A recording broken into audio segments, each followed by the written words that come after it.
શ્રી ઠાકોરજીની સેવા ન છોડવી. એક વખત આપ શ્રીએ આજ્ઞા કરી કે વૈષ્ણવોએ પોતાની માથે બિરાજતા શ્રી ઠાકોરજીની સેવા જીવન પર્યંત કરવી જોઈએ. કોઈ પણ સંજોગોમાં છોડવી જોઈએ નહીં.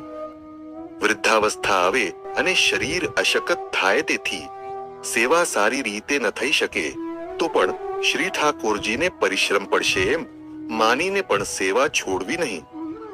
શ્રી ઠાકોરજી તમારી માથે બિરાજે છે તે તમારા વૈભવ કે સેવાના પ્રકાર સામું જોઈને નથી બિરાજતા, પણ શ્રી મહાપ્રભુજીની કૃપાથી બિરાજે છે. શ્રી ઠાકોરજી શ્રી મહાપ્રભુજીની સાથે 4 વચને બંધાણા છે. 1. તમે જે જીવને શરણે લેશો તેના દોષ સામું જોઈશ નહીં. 2.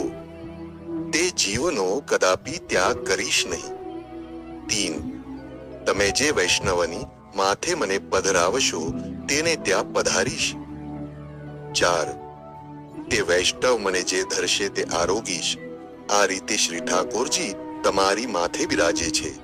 તે શ્રી મહાપ્રભુજી ની કૃપાથી જ બિરાજે છે. બાકી તમે શ્રી ઠાકોરજી ની સેવા શું કરવાના હતા, છતાં પણ શ્રી ઠાકોરજી ની સન્મુખતા વૈષ્ણવો એ જીવન પર્યંત છોડવી ન જોઈએ.